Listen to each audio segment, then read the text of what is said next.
A lot of organizations are not looking at the big picture. They're looking at one little teeny tiny piece. They're always looking for a way to buy out of it. You can't buy your way into a healthy workplace culture. You can't just buy a product or a service and expect things to magically change.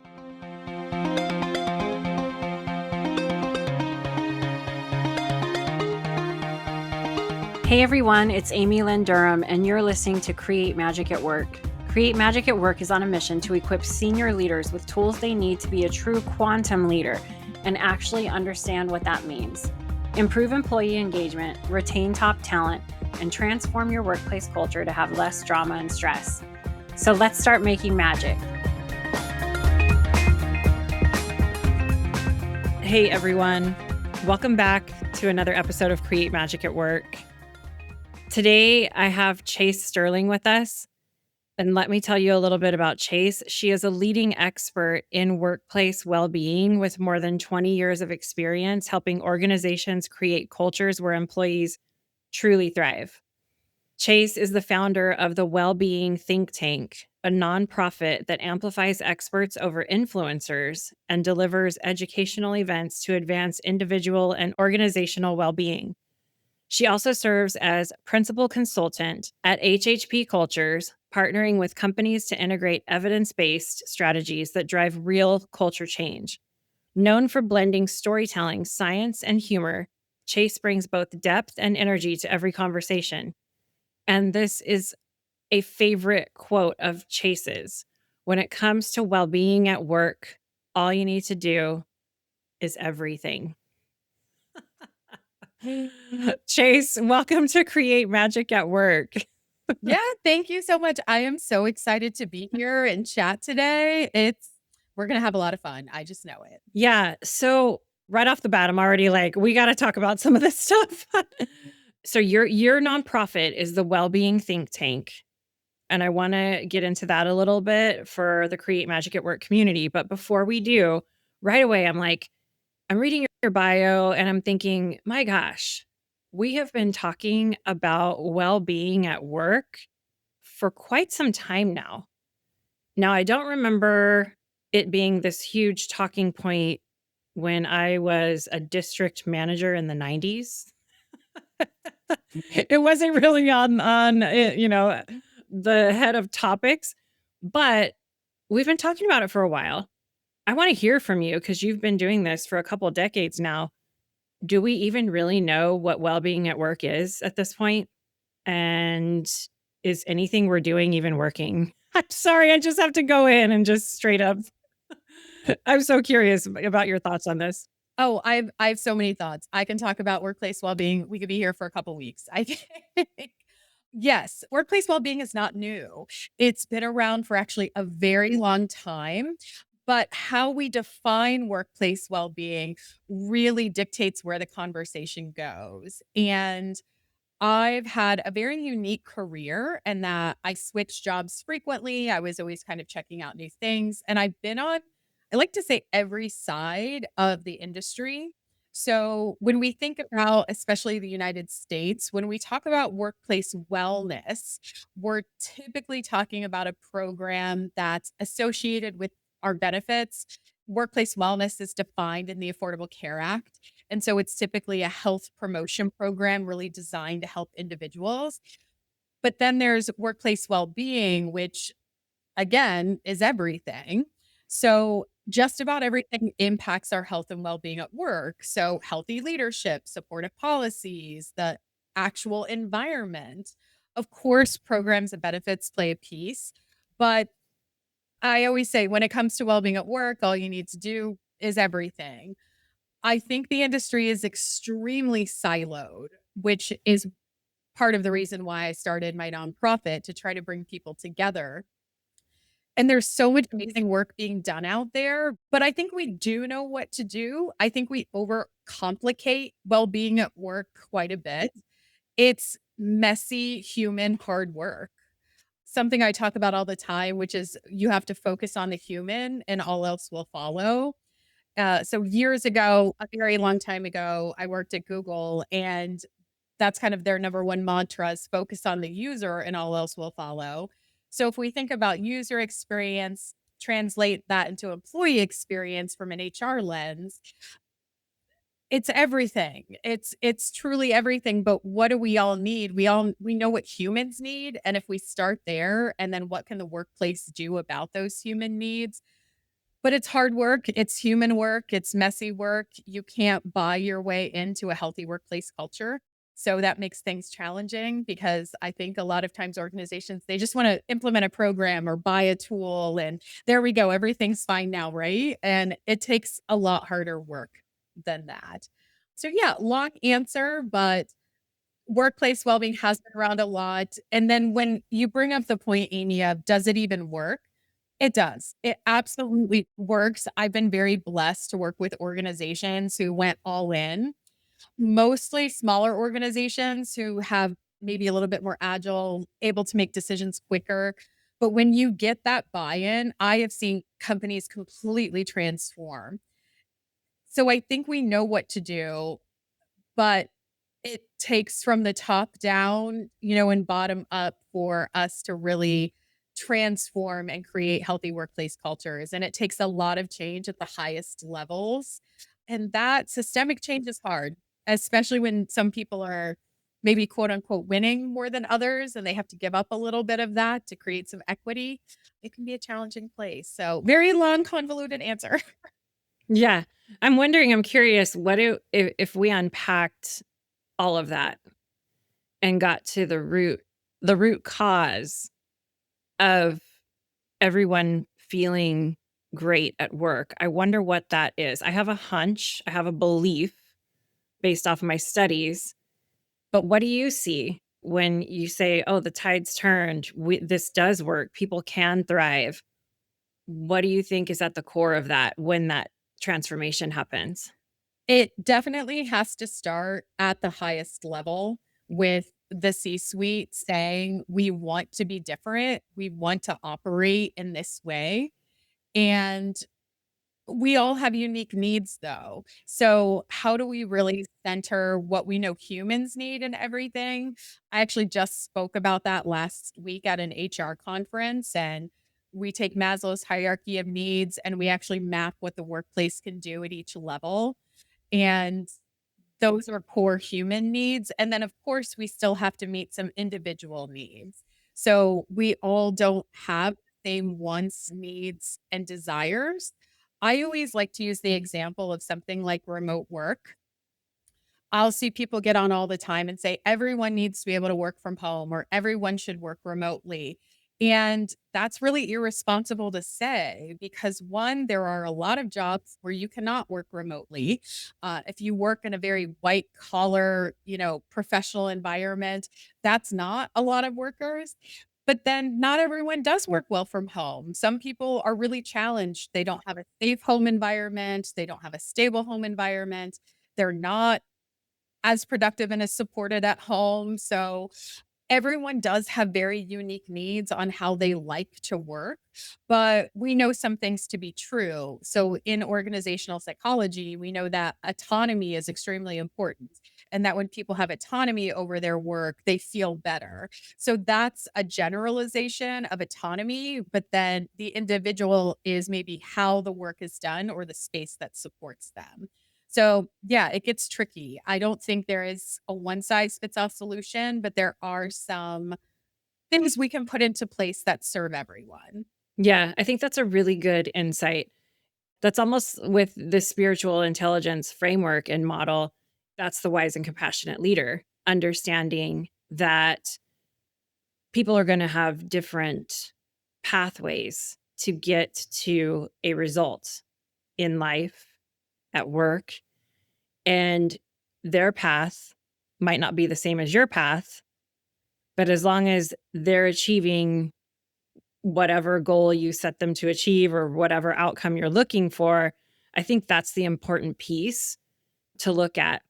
And when I think of well-being at work and when I think of these stories that you're sharing, it really is in line with the data. And we'll get into this experts over influencers in a second because I want to get into that too.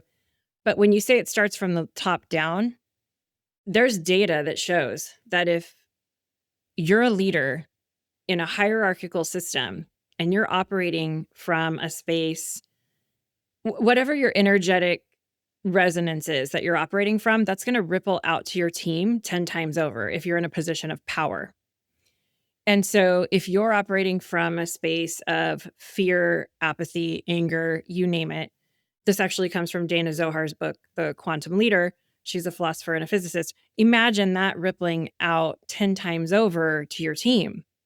And then on the flip side, imagine if you're operating from a cooperative space, from a space of generativity, that rippling out 10 times over to your team. So when you and I both see this well-being at work thing actually working, my sense is that yes, it is starting from the top and the bottom, just like you said. And we also have people that are starting to operate from wisdom and compassion over ego. That would be what I would think is like that root core of everything is like, okay, because this is my next question for you. Like, why? Why is this important at work? If we're in a space where we're profit driven, if we're in a space where we have to answer to shareholders, we have to hit a quota every month. I'm drawing on my own past work experience, right? Or I'm going to get canned if I don't hit my numbers. Where's there space for well-being and why should that have a home at every company? I think that's such an easy answer. It's actually kind of the title of my consulting, which is HHP Cultures. So in psychology, there is a happy, healthy, productive theory. So organizations always care, to your point, profitability is the first thing they're focused on, and they always correlate productivity to profitability. So the theories are that if people are happy and healthy, they're going to be more productive. And I always like to talk about this because when I use a lot of these P words like productivity and profits, those are words that I only use with like the C suite, with maybe organizations I'm working with at the highest level, because those are things they care about. But as workers, those words don't feel good, I think, or really resonate with us. So I like to focus on things like passion and purpose, and that, every day when we walk into work, we might be here at let's say we're at a 5. And when you leave work at a bare minimum, you should be at a 5. But a lot of times we leave work at a 3. But imagine a world where we left work at a 7 or 8 because work actually uplifted us. And I don't think you necessarily have to your work doesn't need to be your passion. Work doesn't need to be your purpose. Work can be a vehicle that provides you with, income so you can focus on those things. But we can really transform workplaces where it's a place where we spend so much of our time. It's a place where we can contribute to something. We can generate some social connection and social well being. Work doesn't have to be this dragging us down thing. Work can really be a conduit for transformation and for fulfillment. But, I'm all about let's bring back work life separation. So work doesn't need to become all encompassing of your entire life and your entire day, but it's a vehicle that fuels you to do more. And if you leave work and you had a good day, you're more likely to do things that align with your passion and your purpose. All these P words always come up for me when I say this. It's like you're more likely to probably be a more engaged parent or partner or pet mom or plant parent, whatever you are. But when you have a bad day at work, I don't know about you, but I'm more inclined to, pick up takeout, sit on the couch and binge watch some TV, and I'm not nourishing my body or moving my body or taking care of myself. I'm probably not going to get a good night's sleep. And all of those things impact my own individual health and well-being. So it's all connected. I think workplaces can just be so much more than they are, and they don't need to be this completely magical, transformative space we go to every day. But at a bare minimum, work should not be causing harm. And unfortunately, many workplaces are negatively impacting us. I love that. Just at the bare minimum, do no harm. That's actually a spiritual principle. It's just do no harm. I love that. You sparked so many questions within me right now. And so my brain's like going a mile a minute here. Um, Same. I'm the same way. So this work-life separation thing, I'm like, "Okay, we've heard work-life balance." I do trainings that are called "Work-Life Balance is a Myth." I teach aligning with the ebb and flow of life and how to do that through the SQ lens. I think it came out of UC Berkeley saying, "Well, now it's work-life integration." And now you're saying you believe in work-life separation. How do we do that? How do we do work-life separation? Because right when you said that, I thought of my niece who is newly in her career, young, in her 20s, just got like her career job, right? And every time I talk to her, she's completely frazzled. She's always got to answer an email. And I'm telling her, like, oh my gosh, like you've got to have some boundaries. You've got to do this yourself because no one else is going to do it for you. Well, I'm her aunt. She's not going to listen to me. She needs to hear it from someone else. But how is that possible in this day and age? Work life separation when we're pinged on our phones all day and we're more connected than ever, technology wise, and disconnected, really human wise. But yeah, what are your thoughts on that? Yeah, and I'm gonna share something with you after this, Amy. I have a boundaries guide I recently created, which is evidence-based kind of resources for employers. I think it's on both sides. As individuals, we have to be good in our boundaries, learn boundary setting, learn how to say no. And these are things I struggle with. It's so funny. I'm looking for it right now. I have a boundary crystal on my desk. And people are like, what does it do? And I'm like, it's a visual reminder of me to practice my boundaries. I'm making all this noise, so I'll stop. It's okay. You're like, it blocks you from blowing me up with messages. No, I'm just kidding. Yeah, sometimes at moment, if I need to remind myself, like, hey, as I'm in this meeting, I need to make sure, like, I need to prepare my boundaries because I know I'm going to be asked to do a lot of things. But it's the onus is on the workplace to stop violating boundaries. And when we talk about things like mitigating stress and burnout, I get very soapboxy because burnout is not an individual issue, it's a systems issue. And so if an individual sets a boundary and a workplace continually violates it, that is one of the leading causes of burnout. Now, it has to be reasonable. It can't be, well, I know I'm supposed to be working at 3, but that's when I like to take my yoga class. Now, if you could take your lunch or your break or whatever during that time, that's different. But if that's during your work hour, hey, maybe that's where you're supposed to be.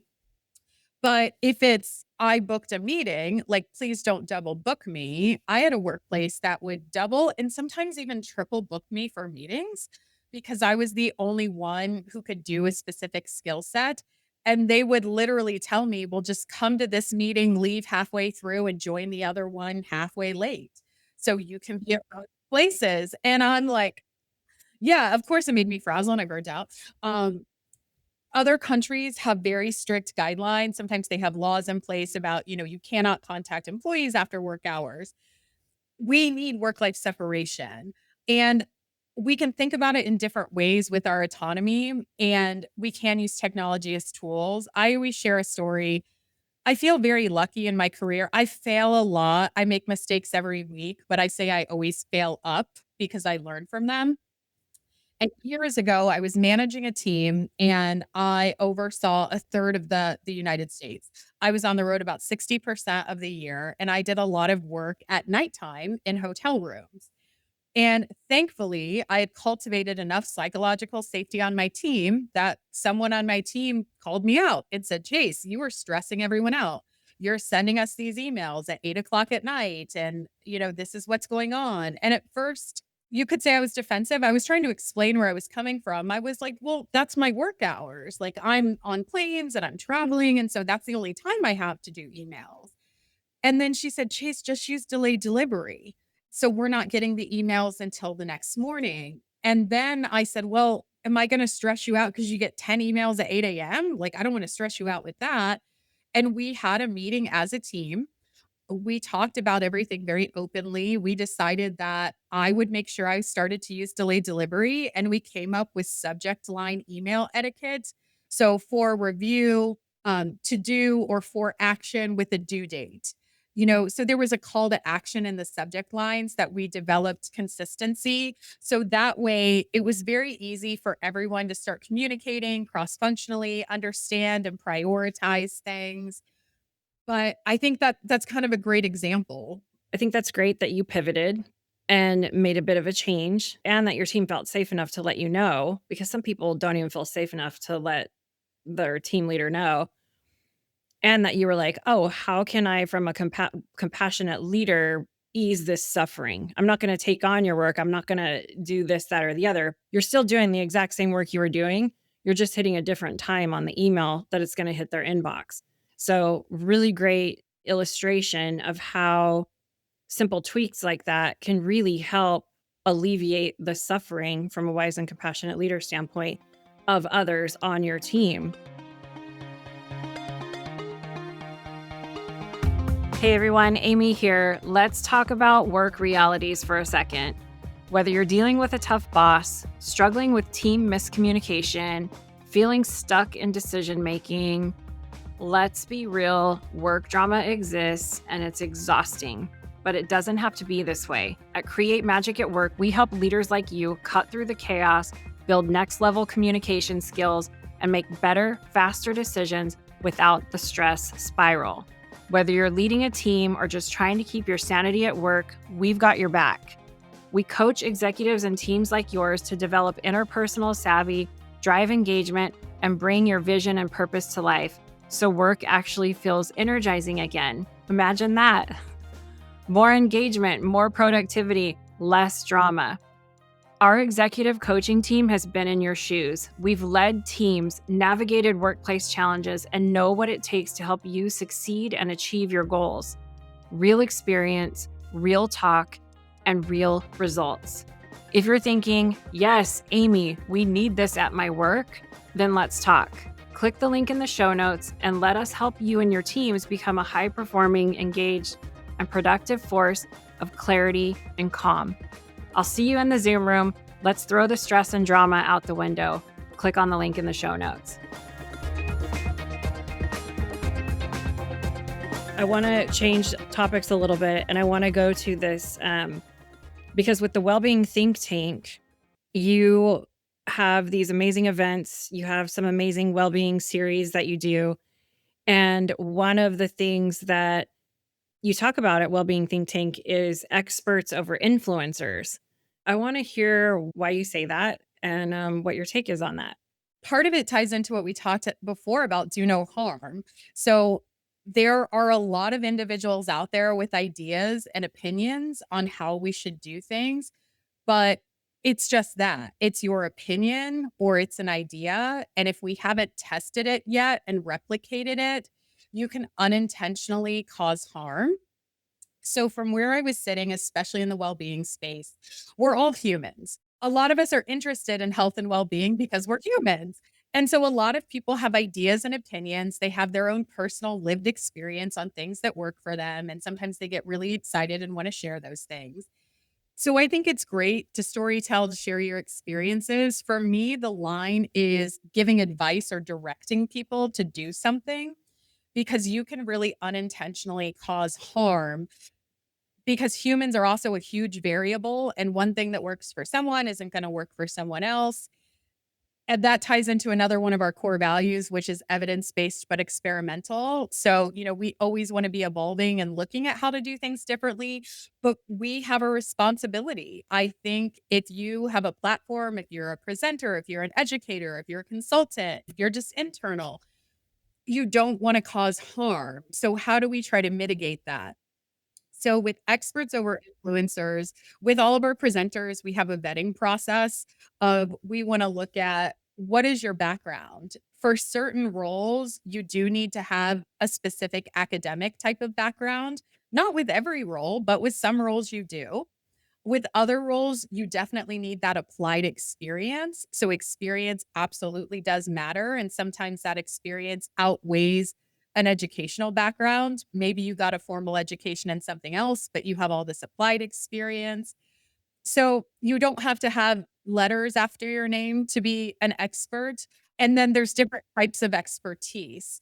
So we really focus on a community of practice style. So we have featured presenters who go through a vetting process, but we really encourage people who've never presented before, but are practitioners who like boots on ground, doing the work day in and day out. those are people I want to learn from.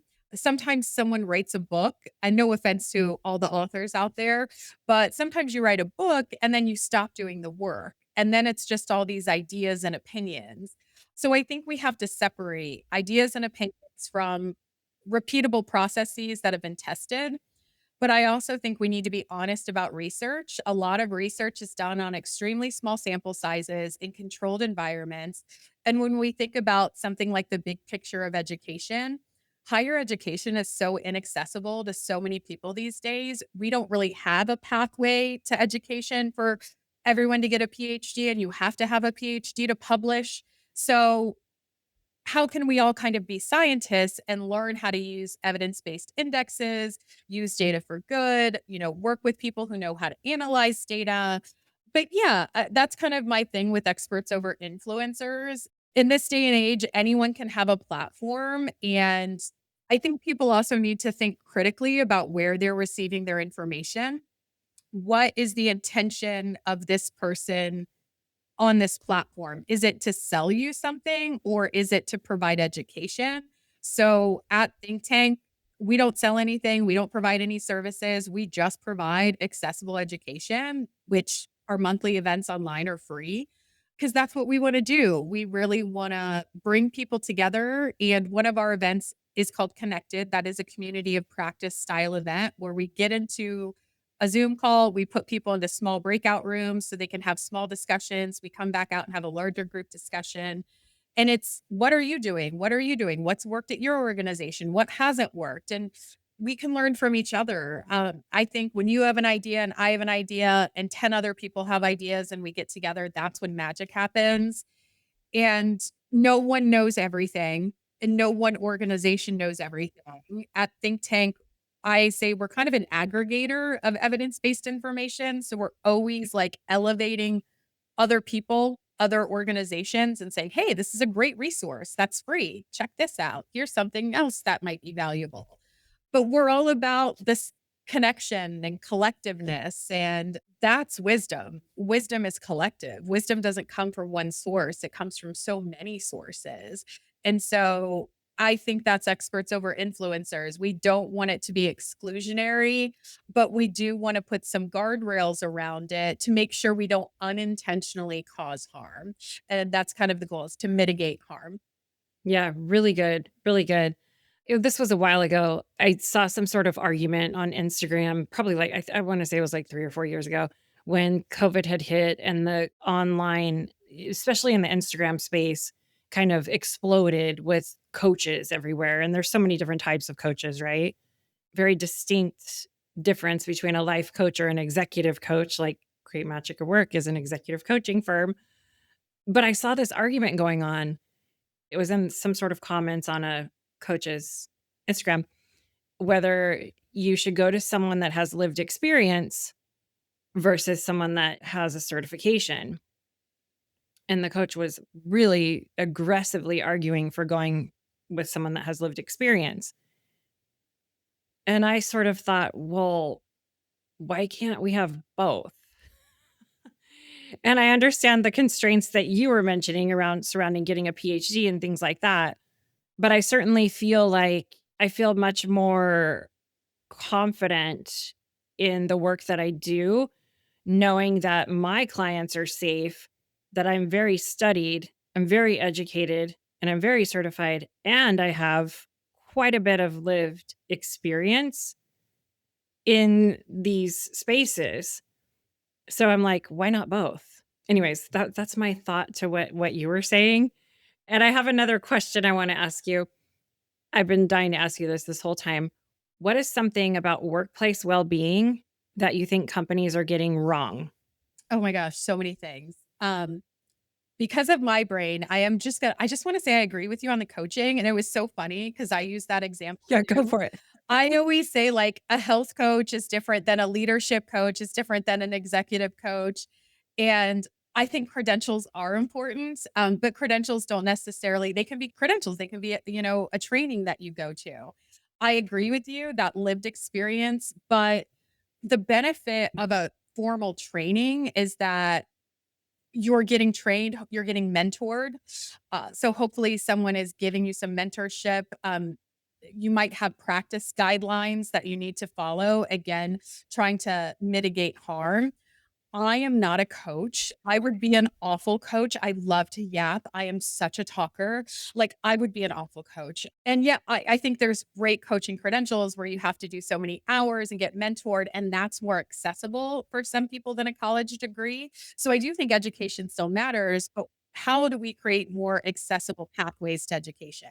If people can't invest in a college degree, which I'm just shocked at how much even community college costs these days, but can they maybe get an accessible pathway through a training or a credential? And I think that's great. But I'll share a great example of this. We recently did a few months ago, we talked about inclusivity in the workplace. And I brought on a nonprofit specialist or their teams have been doing this work for, I think, 20 years, 20 or 30 years, maybe it was 50 years. It's been decades and they have, hundreds of people. This is all they do.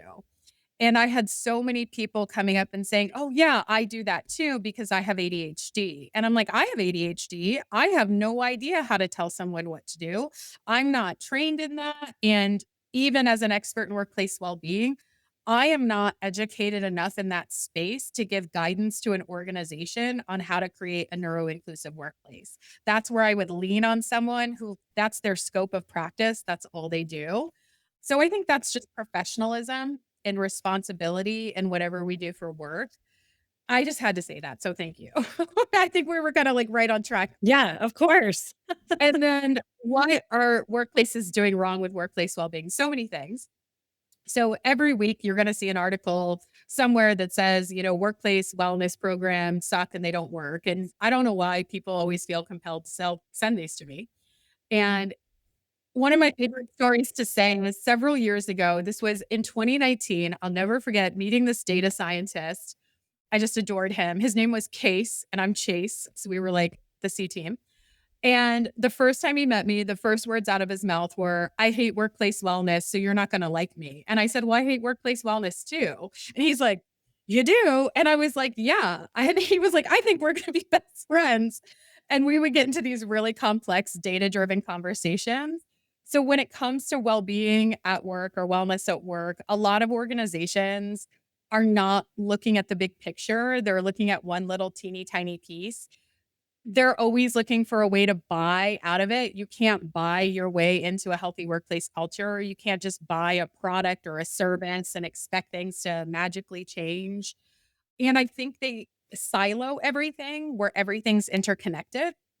For a few years, a lot of my speaking was presenting a case study where I had worked with an organization. I had 3 years worth of cohort and full population data where we were looking at employee engagement, diversity, equity, and inclusion and belonging, flourishing, traditional health promotion questions, compassion fatigue, burnout scales, self-fulfillment at work. We had all these different types of measurements with a lot of qualitative measurements as well. And so we were able to make really rich, informed decisions, looking at numbers, looking at qualitative or, employee listening type feedback that made significant changes in the organization. But most companies aren't looking for the root cause. What I typically see as an organization is pointing the finger at their workers or at a specific worker or team. Come fix them. This is the problem. It's this team. It's this leader. It's this person. And you can get in there. And yes, there might be some things as you peel the onion back with that team or with that person. But what is the systemic underlying issue? And a lot of organizations might not be ready to look in the mirror and do that type of work yet, but we have to help them get there. I think there's so many things wrong. I think they're making decisions based on trends. They'll see an article somewhere and say, "Oh, so and so's doing that, so we should do that too."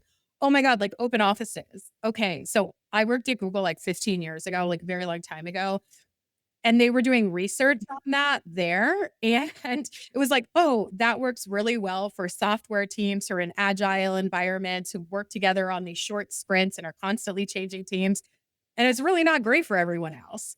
But somehow people publish articles like it's the best thing. We start to see open offices everywhere, and they're horrible for most types of teams.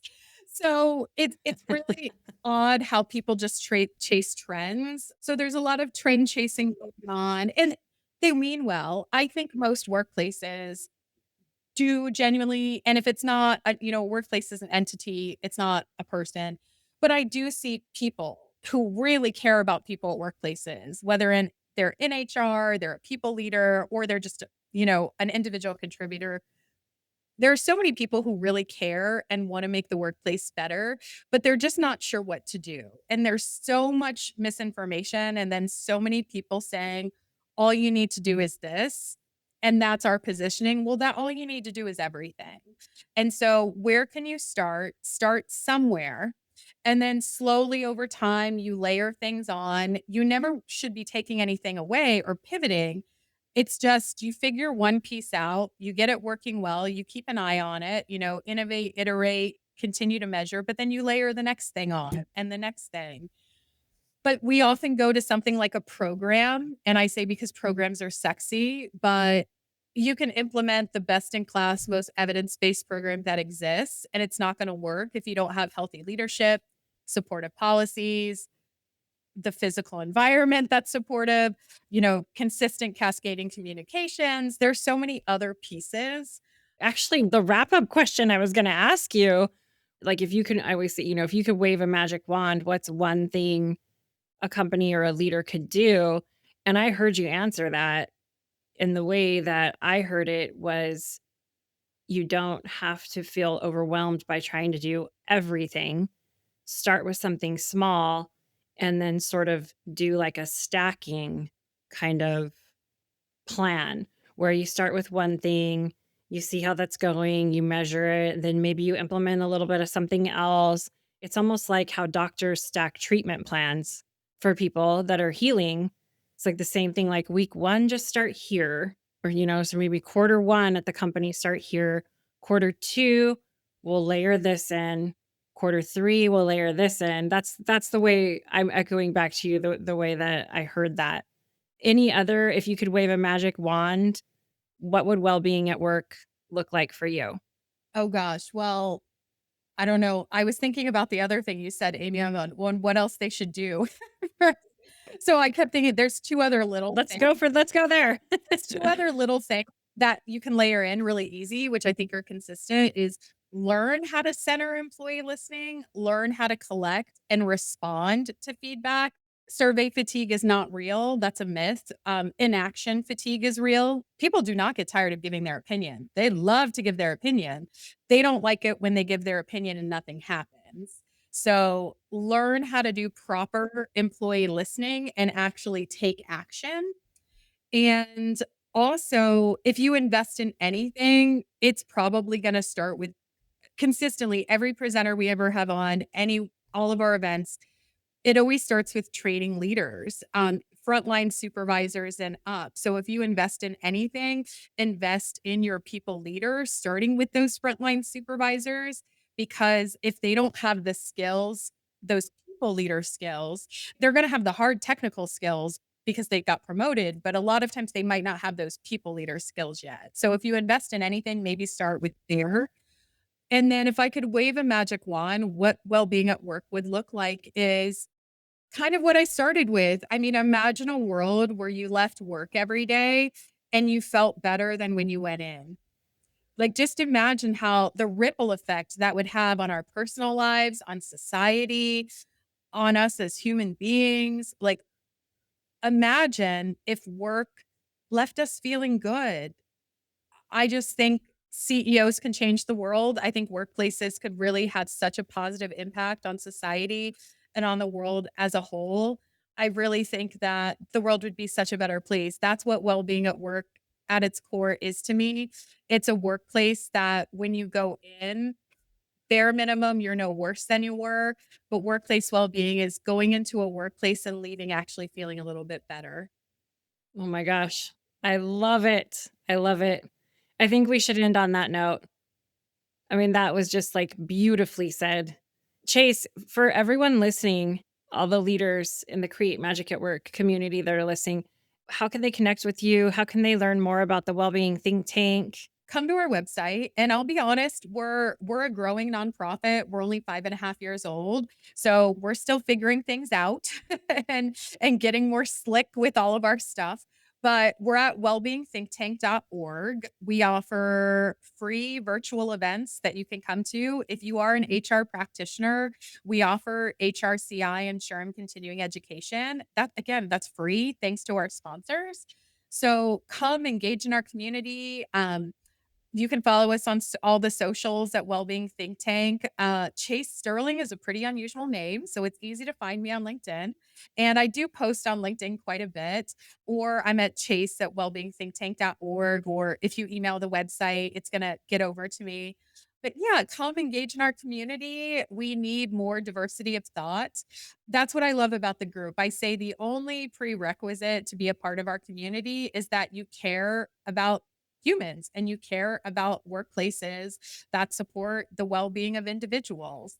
It doesn't really matter your job title or your role. It is a lot of HR practitioners, a lot of people who work in health and productivity, IO psychology, coaches. There are so many different types of people, but diversity of thought is so critical. And that's how we're going to continue to work together, collaborate, and make a positive impact on workplaces everywhere. So I'm so grateful. Thanks so much for inviting me and having me on. I really appreciate the opportunity to connect and talk and just reimagine what magic at work looks like. Yeah, thank you. Thank you for helping us cast that vision. And thank you for creating the Wellbeing Think Tank, the nonprofit. And thank you for bringing some magic to everyone today in the Create Magic at Work community.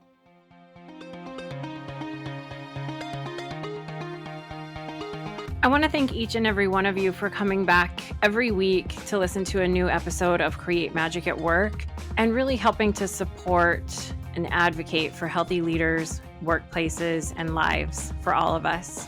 If you want any information on how to connect with me, click on the link in the show notes. You'll get access to all of the social media links for Create Magic at Work. Stay following along for more amazing episodes where we help you improve productivity and profitability in the workplace and decrease stress. Sending magic to everyone, and see you next time.